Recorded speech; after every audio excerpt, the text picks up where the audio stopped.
ಕನೇರಿ ಸ್ವಾಮಿಗಳಿಗೆ ಆ ಮದ ಏರೈತಂತಾರಲ್ಲ, ನಾನೇ ಶ್ರೇಷ್ಠ, ನಾನೇ ದೇವ್ರು ಅನ್ನೋರಿಗೆ ಏನ್ ಹೇಳ್ತೀರಿ? ಯಾರಾದ್ರೂ ಏನು ಆಕಾಶದಿಂದ ಉದ್ರಿ ಬಂದಾರ? ಕನೇರಿ ಶ್ರೀ ಏನಾರ ಆಕಾಶದಿಂದ ಉದ್ರಿ ಬಂದಾನ? ಅವನು ಮನುಷ್ಯನಾಗಿ ಹುಟ್ಟ್ಯಾನ, ಇಲ್ಲೇ ತಾಯಿ ಹೊಟ್ಟೆಗೆ ಜನಿಸ್ಯಾನ. ಏನ್ ಇವ್ರು ಸ್ವಾಮಿಗಳಾದವ್ರು ಏನು ತಾಯಿ ಮೇಲೆ ಆಕಾಶದಿಂದ ಇಳಿದು ಬಂದ? ಇಲ್ಲಲ್ಲ. ಯಾರು ದೇವ ಮಾನವ ಅಂತ ಯಾರಾದ್ರು ಐತನ ಇಲ್ಲಿ ಜಗತ್ನಾಗ? ಇಲ್ಲಿವರೆಗೆ ಅದಾರನ ಯಾರು ಹುಟ್ಟ್ಯಾರ?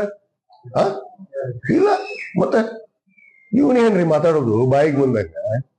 ಇವನು ನಾನೇ ಶ್ರೇಷ್ಠ ಅಂತ ಇವ್ರ ಬಾಯಿಗೆ ಬರೋಂತ ಮಾತುಗಳ ಕಾವಿ ಹಾಕಿ, ಕಾವಿ ಬೀಚ್ ಕಾದಿ ಹಾಕು ಅಂತ ಹೇಳ್ರಿ ಅವನಿಗೆ, ಮಾತಾಡಕ್ ಬಾ ಅಂತ ಹೇಳ್ರಿ, ಗ್ರೌಂಡಿಗೆ ಮಾತಾಡ್ತೀವಿ. ಬಾಯಿ ಐತಿ ಅಂತ ಎತ್ತಾಗಬೇಕಾದ್ರೆ ಮಾತಾಡ್ತಾ ಇರೋದು ಯಾರು ಕೇಳ್ತಾರ? ಒಂದ್ ದಿವ್ಸ ಬಡಿಸ್ಕೋತಾರ, ಇಷ್ಟ ಬಾಯಿ ಬಡಿಯೋರು ಜನ ಬಿಡ್ತಾರನ್ರಿ? ಮಾತಾಡಿದ್ರೆ ಯಾವ್ದಾರ ಧರ್ಮದ ಬಗ್ಗೆ, ಯಾರ ಬಗ್ಗೆ ಆದ್ರೂ ಕೀಳುವಾಗಿ ಮಾತಾಡಿದ್ರೆ